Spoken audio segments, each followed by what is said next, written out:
Welcome back to the channel. और आज हम बहुत ही एक इम्पॉर्टेंट टॉपिक है जिसको हम काइनेटिक एनर्जी और मोमेंटम के बीच का जो रिलेशन है वो हम फाइंड आउट करेंगे।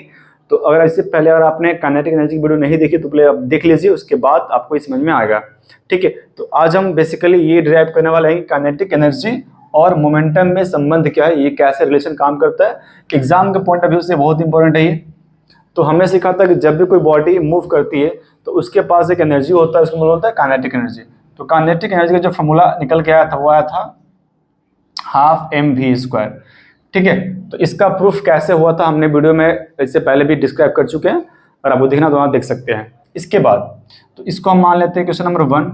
और दूसरा क्या है, मोमेंटम। ये जो वर्ड है मोमेंटम, इसको हमें यहाँ पर डिफाइन करना पड़ेगा। तो मोमेंटम का मतलब होता है, यहाँ पर आप देख सकते हैं मोमेंटम का मतलब होता है कि जब कोई बॉडी मूव करती है और उसके अगर हम वेलोसिटी को मल्टीप्लाई कर दें तो वो जो वैल्यू मिलता है उसको हम लोग मोमेंटम कहते हैं।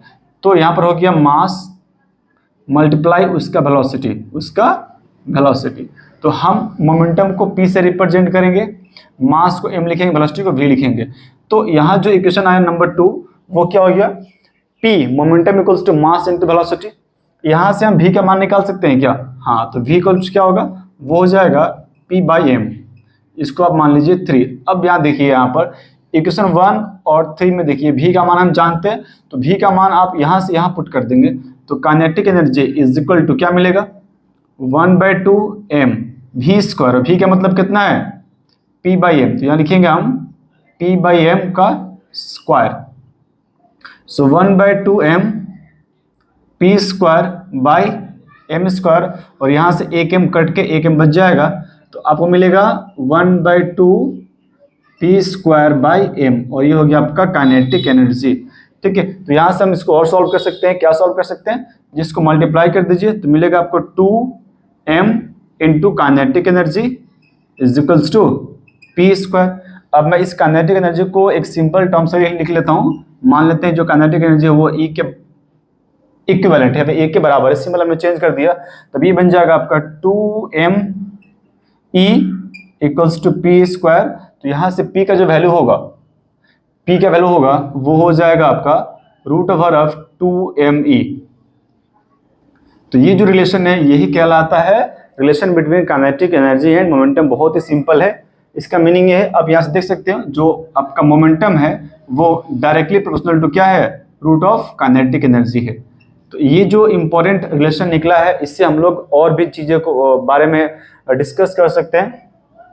फॉर एग्जांपल हम यहाँ बात करना चाहते हैं मास के बारे में, how mass depends on kinetic energy, वो भी निकाल सकते हैं आप।